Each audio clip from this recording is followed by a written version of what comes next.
चलो देखो, आज हम लोग 11th के फिजिक्स में चैप्टर स्टार्ट कर रहे हैं, फिजिकल वर्ल्ड एंड मेजरमेंट।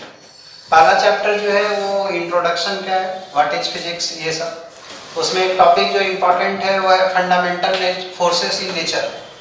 तो वो टॉपिक हम लोग लॉज ऑफ मोशन में पढ़ते हैं, इसलिए पहला चैप्टर जो है वो जस्ट इंट्रोडक्शन है। फिजिक्स क्या होता है, तो फिजिक्स क्या होता है वो तुम जानते हो कि हमारे आसपास जो घटना, जो फिनोमिना होता है वो हम लोग फिजिक्स में पढ़ते हैं।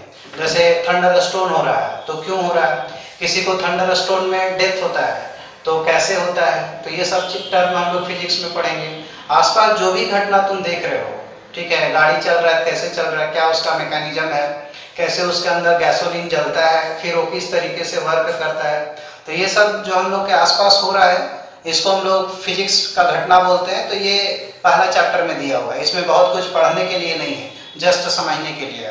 उसमें एक इम्पॉर्टेंट टॉपिक है फंडामेंटल फोर्सेस इन नेचर, वो हम लोग बाद में लॉज ऑफ मोशन में पढ़ेंगे कि 4 फंडामेंटल फोर्सेस होता है, जो कि उस चैप्टर में पूरा फोर्स का डिस्कशन है, तो वहाँ पे ही ये छोटा सा यूनिट पढ़ लेंगे, बाद बाकी उसका कोई एप्लीकेशन इधर नहीं है।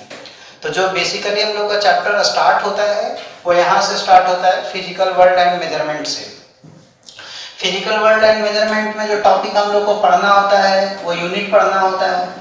दूसरा एक टॉपिक आता है इसमें कि डायमेंशन क्या होता है, एक टॉपिक इसमें एरर आता है, ठीक है, एक टॉपिक इसमें मेजरमेंट आता है, मेजरमेंट, और कुछ और छोटा छोटा टॉपिक आता है जैसे सिग्निफिकेंट फिगर क्या होता है, addition subtraction of significant figure, ये सब टर्म है। कुछ थोड़ा बहुत मैथमेटिक्स दिया हुआ है, वो मैथमेटिक्स हम लोग अलग से पढ़ेंगे, ठीक है।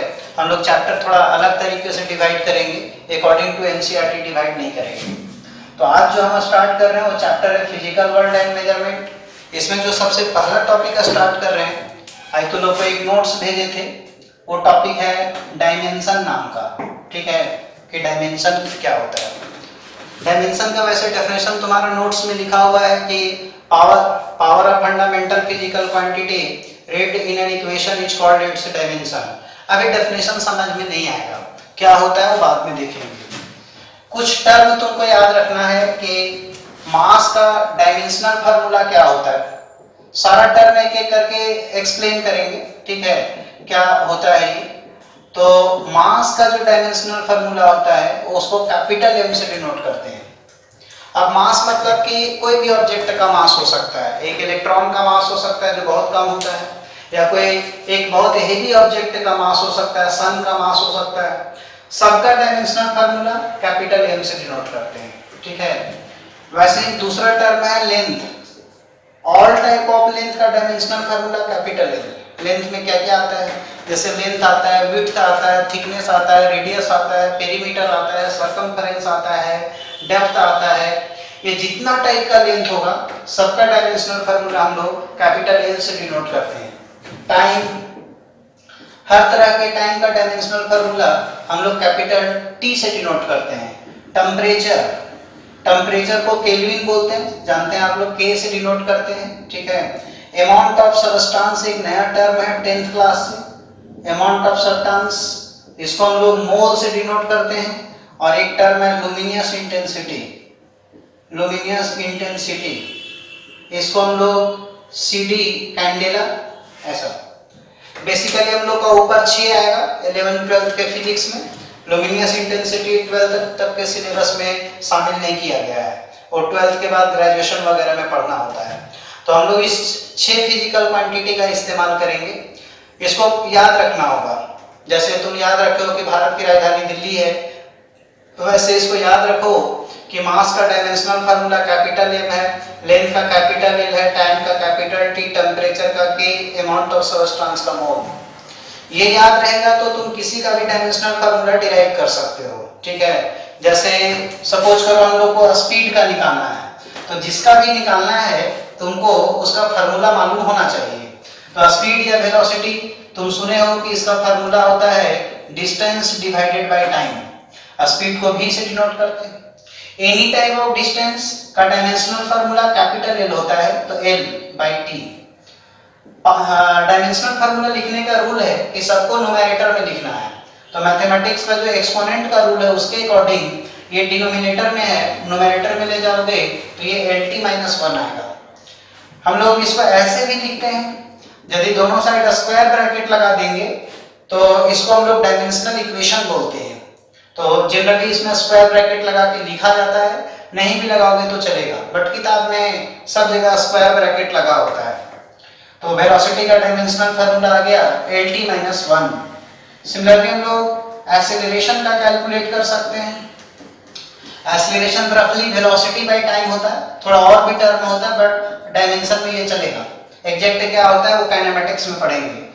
आप वेलोसिटी बाय टाइम इसको बोल सकते हैं। तो वेलोसिटी का LT-1 और टाइम का t, ये भी न्यूमरेटर में चला जाएगा।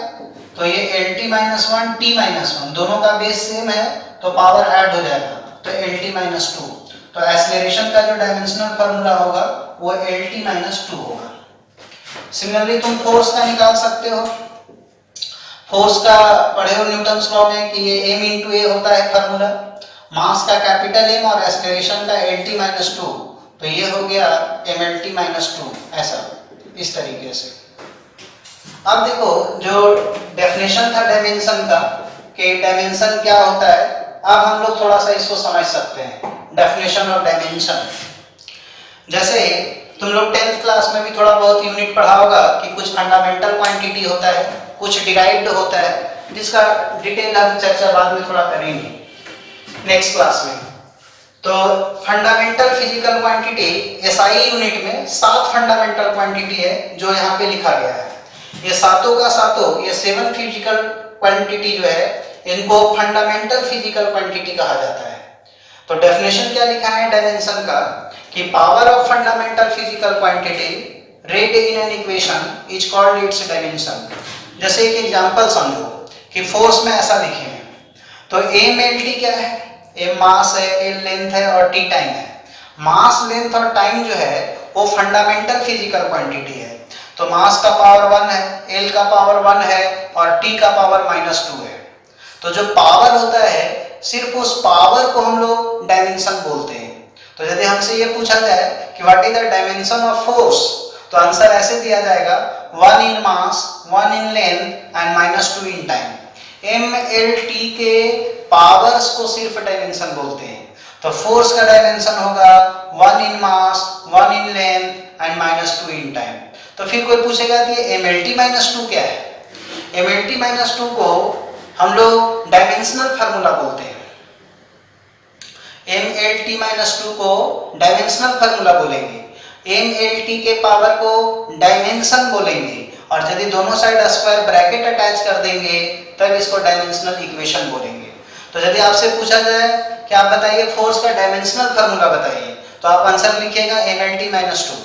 आपको पूछा जाए कि फोर्स का डायमेंशन बताइए, तो आपको आंसर देना है 1 इन मास, 1 in length and -2 in time. Similarly जैसे आपसे कोई पूछे कि एक्सेलरेशन का डायमेंशन बताइए, यहाँ मास नहीं है, तो जो नहीं है उसको आप m का पावर 0 लिख दीजिए, जो नहीं है उसका पावर 0। तो एक्सेलरेशन का डायमेंशनल फार्मूला जो हुआ वो LT-2 हुआ, लेकिन एक्सेलरेशन का डायमेंशन जो होगा लिखेंगे 0 इन मास, 1 in length and -2 in time. तो ये डिफरेंस है between dimensional formula and dimensional equation. कहाँ तक याद रखेंगे? आप जितना ज्यादा का डायमेंशनल फार्मूला याद रखेंगे, आगे चल के जब आप न्यूमेरिकल सॉल्व करेंगे तो उतना इजीली आपसे न्यूमेरिकल बनेगा। तो ज्यादा से ज्यादा का फार्मूला याद रखना है आपको। चलिए अभी तक हम लोग फोर्स तक का बनाए, आगे जो आपको नोट्स दिए हैं देखिए उसमें शायद वर्क का निकालिए कि वर्क का डायमेंशनल फार्मूला क्या होगा। तो वर्क बराबर आप फार्मूला पढ़े होंगे कभी कि ये फोर्स इनटू डिस्प्लेसमेंट होता है।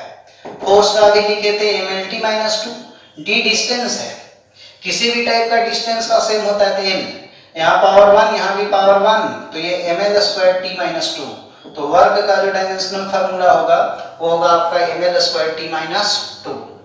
नेक्स्ट जो लिखे हैं एरिया का, एरिया होता है L × B। हर तरह का लेंथ का डायमेंशनल फार्मूला कैपिटल L, तो L × L, ये L², तो एरिया का हो गया L²।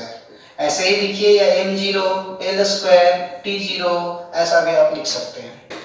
नेक्स्ट जो लिखे हैं वो वॉल्यूम का, तो तो वॉल्यूम का फार्मूला आप जानते हैं LBH होता है, हर तरह का लेंथ L ही होता है, तो इसका फार्मूला L³ हो जाएगा। नेक्स्ट लिखा गया है डेंसिटी का। डेंसिटी ऐसे डिनोट करते हैं, इसको RHO, जिसमें H साइलेंट होता है तो रो रीड करते हैं। तो डेंसिटी आप जानते हैं कि इसका फार्मूला होता है मास बाय वॉल्यूम, मास का m और वॉल्यूम का L³। तो ये न्यूमरेटर में ले चलेंगे तो इसका वैल्यू आ जाएगा ml-3, तो ये हो जाएगा डेंसिटी का। नेक्स्ट लिखा गया प्रेशर का। प्रेशर भी P से डिनोट करते हैं, और ये आप जानते हैं फोर्स बाय एरिया होता है। फोर्स का लिखे थे mlt-2, एरिया का L²। तो प्रेशर का एक L कैंसिल, उसके बाद न्यूमरेटर में जाएगा तो एक L कैंसिल होने के बाद ये क्या बचेगा, mt-2L। अब इस L को ऊपर ले जा रहे हैं न्यूमरेटर में, तो यहाँ पावर +1 है, ऊपर जाएगा -1 हो जाएगा, तो ये बचेगा ml-1 t-2 ऐसा। तो प्रेशर का हो जाएगा ml-1 t-2। नेक्स्ट लिखे हैं हम लोग लीनियर मोमेंटम का। तो देखिए लीनियर मोमेंटम का क्या होगा। लीनियर मोमेंटम, इसको हम लोग P से डिनोट करते हैं। ये मास इनटू वेलोसिटी होता है, पढ़े होंगे।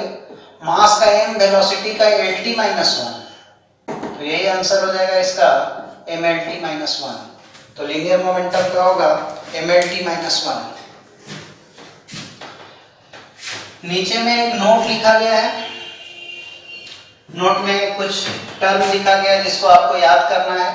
तो देखिए क्या क्या लिखा हुआ है। बोलता है कि नंबर एक्सपोनेंशियल फंक्शन, पहले नंबर पे बात करते हैं कि नंबर जो है वो डायमेंशन लेस होता है। आप जो लिखते हैं 2, 8, पाई, ये सब का कोई डायमेंशन नहीं होता है।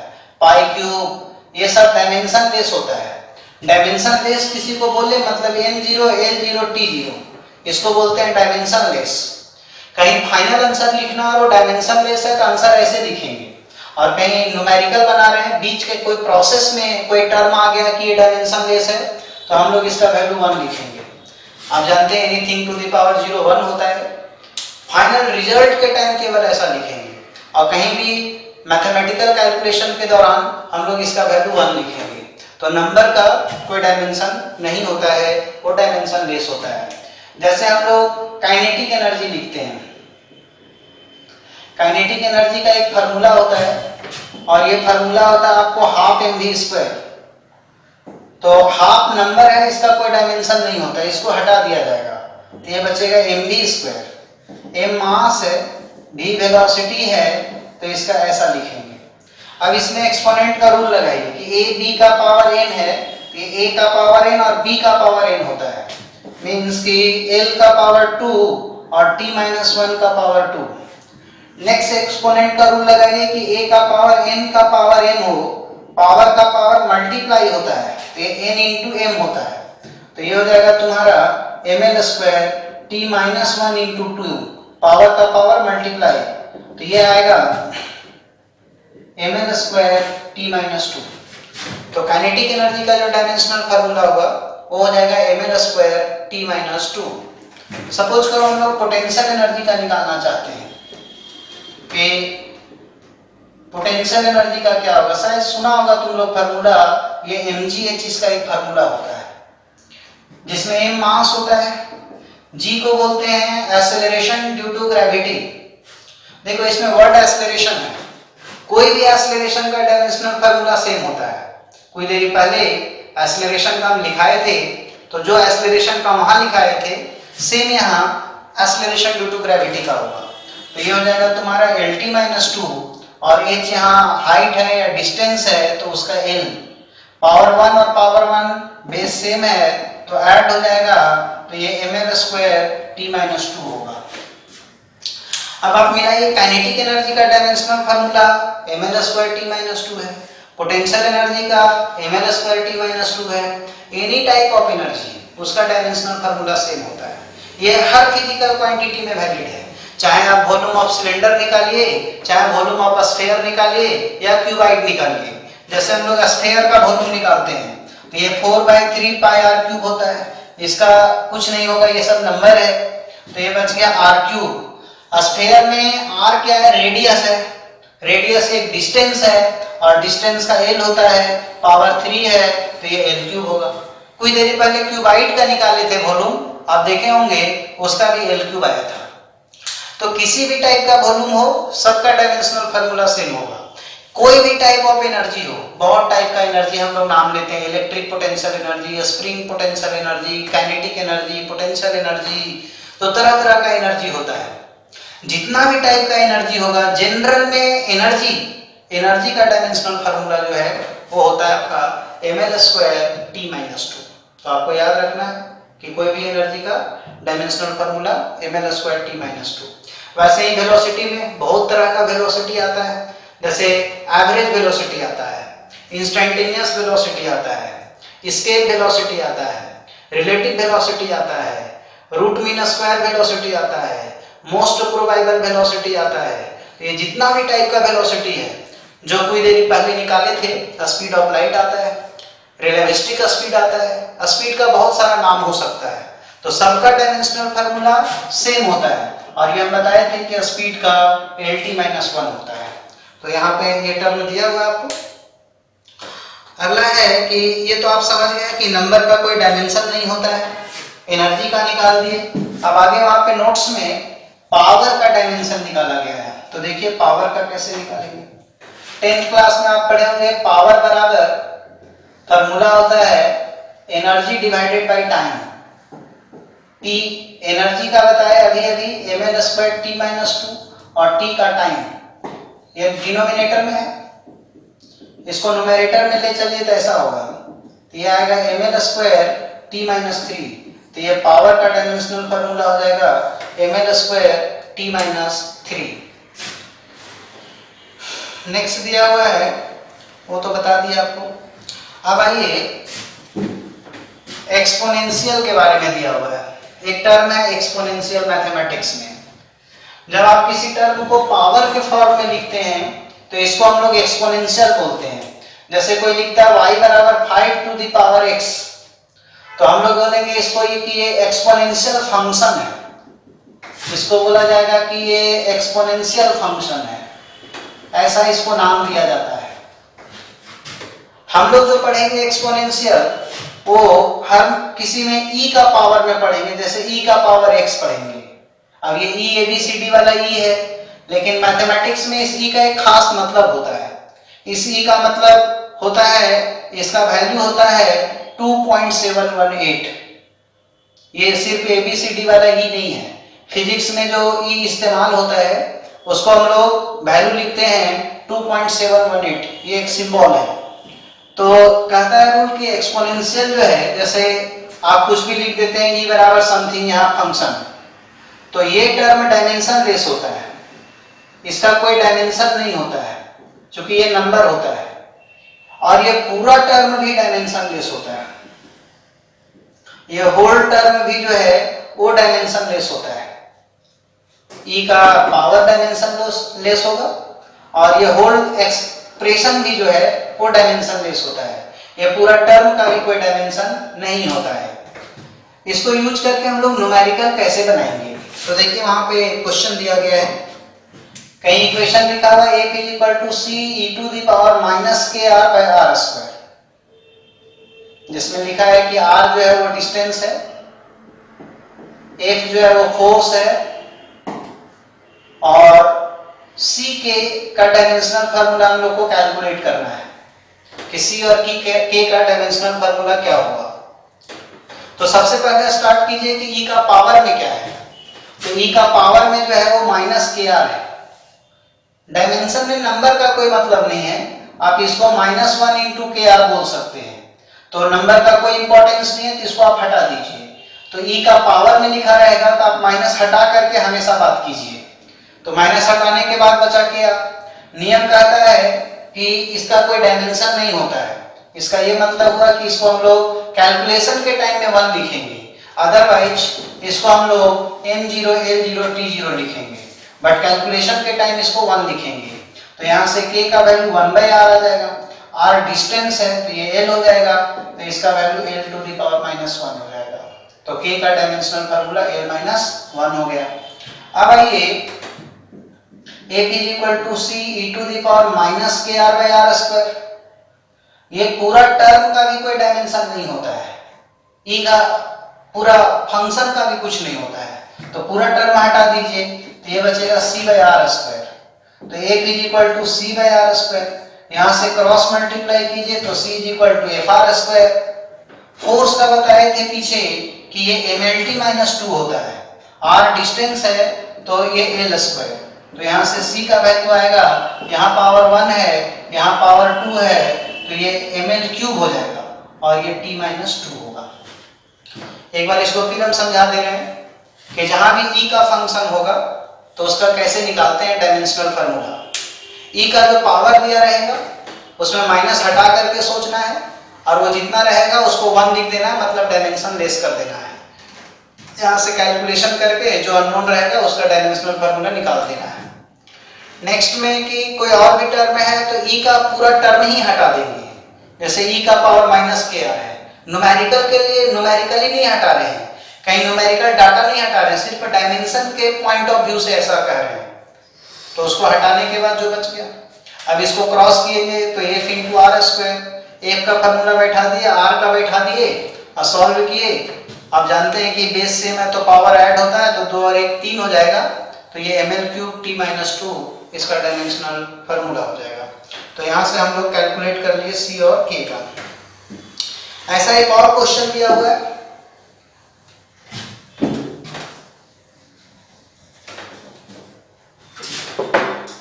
कहीं लिखा हुआ है कि p is equal to p not e to the power alpha t square है, ऐसा, या माइनस के आर है, इस तरीके से, नहीं kt स्क्वायर है यहाँ पे क्वेश्चन में। तो देखिए वही बात, पावर को हटा देंगे, इसको हम लोग 1 लिख देंगे तो k आ जाएगा 1 by T square, 1 by T square, तो ये t माइनस 2 हो जाएगा।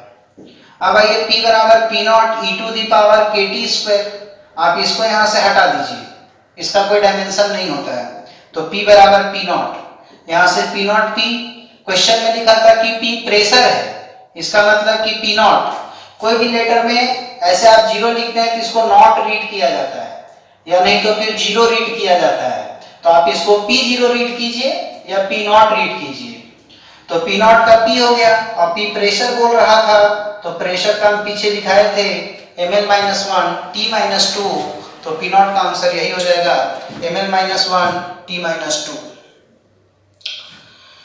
नेक्स्ट जो वहां नोट में लिखा हुआ था, उस नोट में था कि एंगल का कोई डायमेंशन नहीं होता है, और कोई भी ट्रिगोनोमेट्री है, साइन थीटा, कॉस थीटा, टाइन थीटा, ये सब का भी कोई डायमेंशन नहीं होता है, तो एंगल का डायमेंशन नहीं होता है और ट्रिगोनोमेट्री जो है उसका भी कोई डायमेंशन नहीं होता है, तो इसका होगा v बराबर a साइन bt।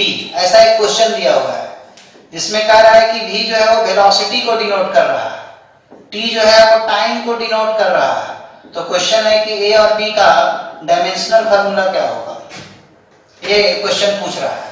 तो सबसे पहले बात ये साइन थीटा है, ये एंगल के जगह में आया हुआ है, तो थीटा के जगह में bt, theta is replaced by bt, और नियम कहता है कि थीटा का कोई डायमेंशन नहीं होता है, तो इसको 1 लिखेंगे, यहाँ से b लिखेंगे तो 1 बाई t, तो 1 बाई t ये ऊपर जाएगा -1।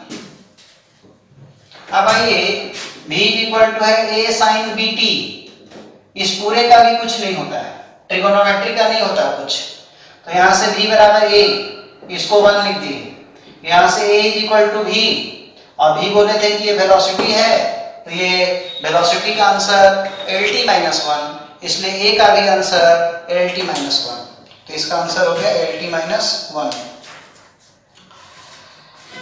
नेक्स्ट जो है एक टर्म, इसमें लॉगरिथम वर्ड यूज किया गया है, ये तुम्हारे लिए एक नया शब्द है, पर यहाँ पे बहुत सारा नया शब्द सुनने को मिलेगा। तो एक टर्म होता है लॉगरिथम, इसको ऐसे भी लिखा जाता, ऐसे लिखते हैं, तो इसको हम लोग बोलते हैं नेचुरल लॉगरिथम, नेचुरल लॉगरिथम ऐसे लिखते हैं। लॉगरिथम का पहला शब्द l है, नेचुरल का पहला शब्द n है, तो मिला देंगे तो ln, और यहाँ x है तो x लिख देंगे। तो इसको हम लोग ऐसे भी लिखते हैं। ये जो टर्म जैसे तुम कहीं लिखते हो ऐसा, तो इसको बोलते हैं इनपुट और इसको बोलते हैं बेस, ऐसा। और इसको रीड करते हैं, रीड कैसे करते हैं? तो रीड करते हैं log x with base y, ऐसा रीड करते हैं इसको, log x with base y। वैसा log जिसका बेस में e होता है, e अभी बताए थे कि 2.718 होता है, वैसा log को सिर्फ नेचुरल लॉगरिथम बोलते हैं। नहीं तो जैसे तुम लोग केमिस्ट्री पढ़ोगे तो केमिस्ट्री में ऐसा आएगा विथ बेस 10 आएगा, तो आप इसको ln नहीं लिख सकते हैं, ln x लिखना ये गलत हो जाएगा। ln सिर्फ उसमें लगाते हैं जिसका बेस में e होता है, जिसका बेस e के अलावा कुछ भी होता है। log में कई तरह का बेस हो सकता है, तो जिसमें बेस स्पेशली e इस्तेमाल होता है उसको हम लोग ln x बोलते हैं। बाद बाकी किसी को भी आप ln नहीं लिख सकते हैं। अब आइए डायमेंशन क्या बोलता है। डायमेंशन बोलता है कि यहाँ जो टर्म रहेगा g के सामने में, इसका कोई डायमेंशन नहीं होता है। थोड़ा सा नीचे लेफ्ट साइड जो होगा इसका कोई डायमेंशन नहीं होता है, और ये होल टर्म का भी कोई डायमेंशन नहीं होता है। मतलब कि इसका इनपुट डायमेंशन लेस होता है, इसका बेस डायमेंशन लेस होता है, और ओवरऑल लॉगरिथमिक टर्म भी डायमेंशन लेस होता है, ऐसा ये बोलता है। ऐसा इसका रूल है, base dimensionless, input dimensionless, base dimensionless, और whole term is also dimensionless. ये बात आपको याद रखना है। इसी को यूज करके जो है सो क्वेश्चन बताया गया है, तो आइए देखते हैं।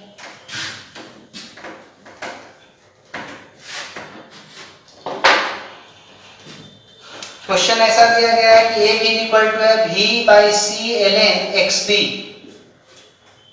v वेलोसिटी है और एक फोर्स है, v वेलोसिटी है और एक फोर्स है।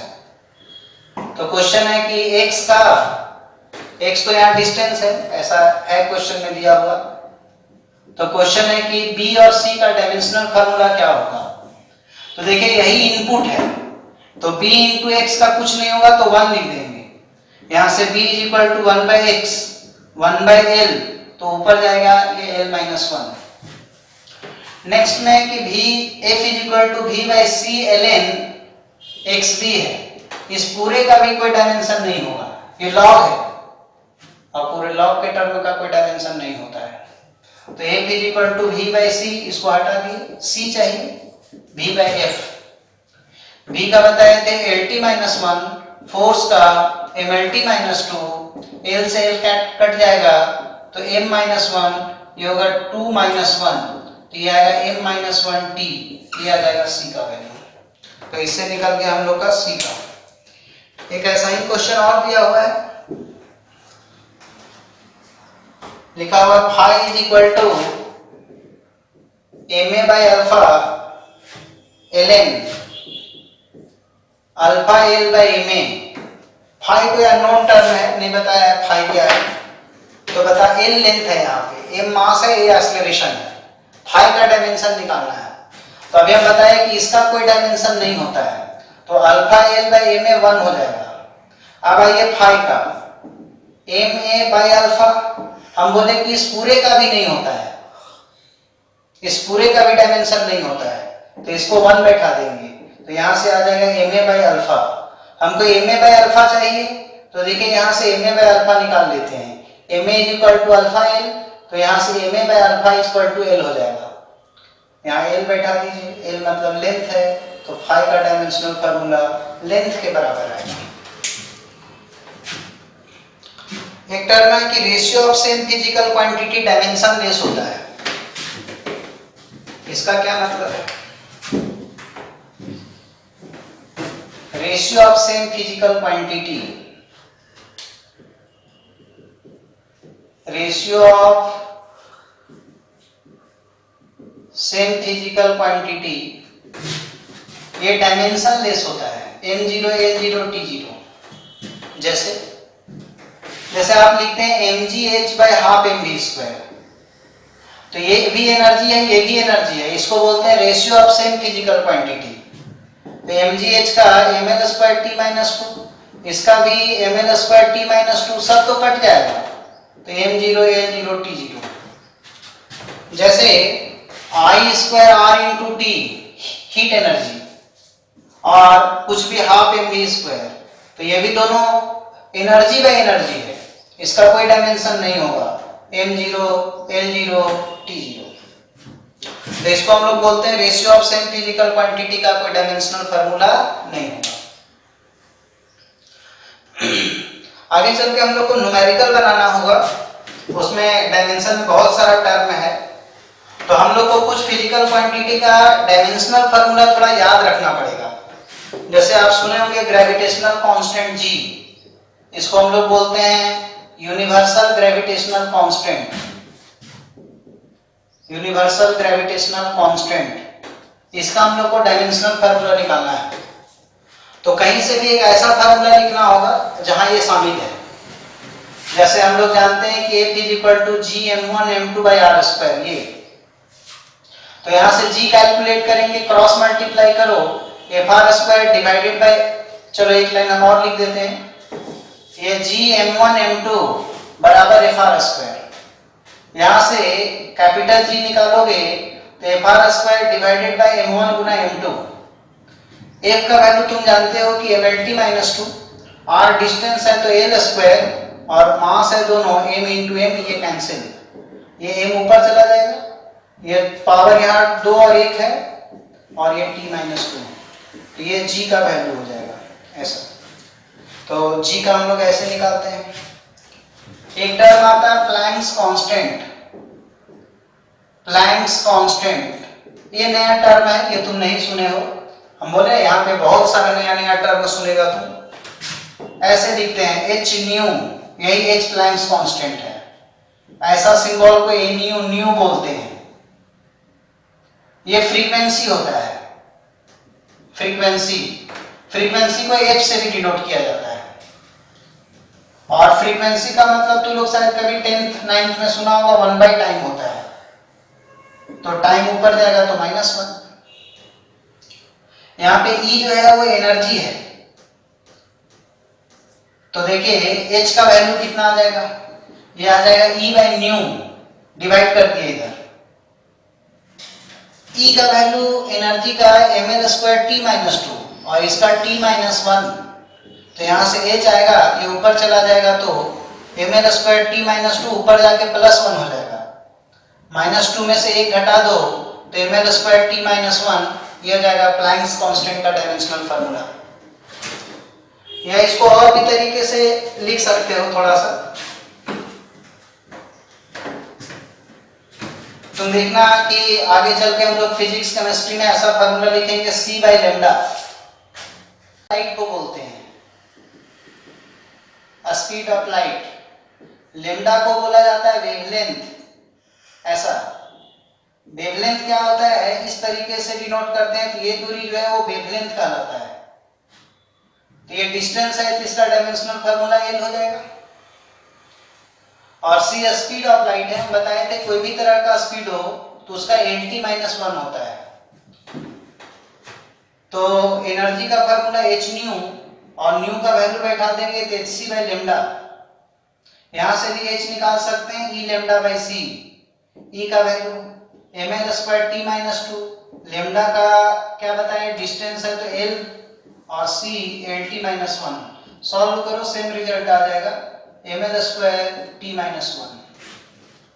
तो कोई बोलेगा इसमें तो बार बार नया नया फार्मूला आता है, हाँ जिस नया नया का निकालना है फार्मूला नया नया आएगा, तो बोलेगा इतना कैसे याद रखेंगे, तुमको टेंशन नहीं लेना है, 11th 12th के फिजिक्स में यही सब टर्म बार बार आएगा, तो जब आएगा तो खुद ही याद हो जाएगा।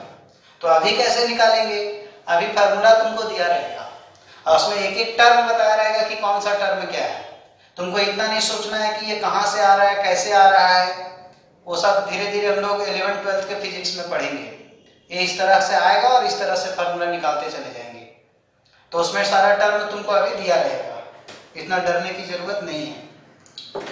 अगला एक टर्म है कोएफिशिएंट ऑफ विस्कोसिटी, ये भी तुम्हारे लिए नया शब्द होगा, तो देखो कोएफिशिएंट ऑफ विस्कोसिटी का कैसे निकालेंगे।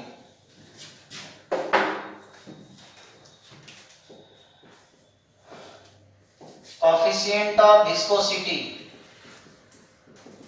ऐसा, इसको ऐसा सिंबल से डिनोट करते हैं, इसको ईटा बोलते हैं हम लोग। ये इस सिंबल का नाम है ईटा। एक फोर्स का फॉर्मूला होता है 6 पाई ईटा आर भी। 6 पाई नंबर है, इसको हटा दीजिए। ईटा आर भी, तो ईटा बराबर 1 बाई आर भी, जिसमें आर जो है वो स्फीयर का रेडियस होता है और भी उसका फिर कितना वेलोसिटी से जा रहा है, ये इसका वेलोसिटी होता है। तो फोर्स का बैठाइए, फोर्स का बैठाएंगे तो mlt माइनस 2, आर डिस्टेंस है तेल और भी वेलोसिटी है तो lt माइनस 1, एल से एल कैंसिल, एक एल ऊपर चला जाएगा -1 हो जाएगा और ये ऐसा हो जाएगा। तो कोफिशिएंट ऑफ विस्कोसिटी का आएगा ml माइनस 1 t माइनस 1 ऐसा। उसके बाद एक टर्म है टॉर्क। ये सब नया नया वर्ड है। क्या होता है, ये ऐसे डिनोट होता है। इस सिंबल को टाउ बोलते हैं, टाउ। टॉर्क बराबर फॉर्मूला होता है फोर्स गुना परपेंडिकुलर डिस्टेंस। फोर्स का बताए थे कि mlt माइनस 2 होता है और परपेंडिकुलर डिस्टेंस का l होता है। तो l होता है तो यहाँ 1 हो जाएगा, यहाँ भी 1, तो ये आ जाएगा ml स्क्वायर t माइनस 2। तो टॉर्क का हो जाएगा ml square t minus 2।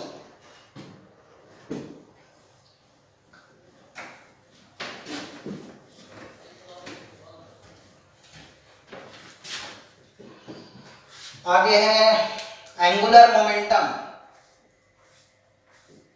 Angular momentum, इसको कैपिटल एल से डिनोट करते हैं और ये mvr फॉर्मूला होता है, जहां m मास है, v स्पीड है और r डिस्टेंस है। तो m का m हो गया, v वेलोसिटी है तो lt माइनस 1, r डिस्टेंस है तो l, एक और एक, तो ये ml स्क्वायर t माइनस 1, ये इसका आंसर हो जाएगा। एक टर्म है moment of inertia. Moment of inertia I से डिनोट करते हैं और इसका फॉर्मूला कुछ ऐसा होता है mr स्क्वायर। तो I is equal to m mass है, r डिस्टेंस है तो डिस्टेंस का स्क्वायर, तो ये हो जाएगा तुम्हारा ml स्क्वायर। तो मोमेंट ऑफ इनर्शिया का हो गया ml स्क्वायर। आज पहला दिन है, बहुत ज्यादा नहीं पढ़ाते हैं क्योंकि ये कंप्लीट नया टर्म है, तो तुम लोग को लगेगा बहुत समझ भी नहीं आएगा। ये टॉपिक दोबारा हम रिवाइज भी करेंगे, लेकिन तुम लोग आज थोड़ा सा इसको पढ़ेगा घर में।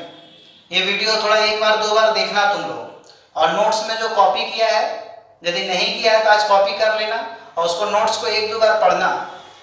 उसमें कुछ कुछ टर्म में याद करने की कोशिश करना, जो याद हो सकेगा ठीक है, नहीं याद होगा तो कोई टेंशन नहीं है। ये टर्म बहुत बार आएगा, इतना बार आएगा कि खुद याद हो जाएगा, तो ज्यादा चिंता करने की जरूरत नहीं है। बट कोशिश करना कि एक बार लिखने के बाद पढ़ें और कुछ याद हो सके तो उसको याद करें। कल फिर एक वीडियो तुमको मिलेगा, आज तुम लोग यहाँ तक देख लेना, ठीक है। और नोट्स में एक पेज और है, उसको भी देख लेना। कल नया नोट्स मिलेगा, कल एक असाइनमेंट शीट भी देंगे, तो कल से जो है सो होमवर्क देंगे। आज कोई होमवर्क नहीं दे रहे हैं। आज होमवर्क यही है कि तुम लोग नोट्स उतारो और इसको 2 बार 3 बार पढ़ने की कोशिश करो, ठीक है। Thank you.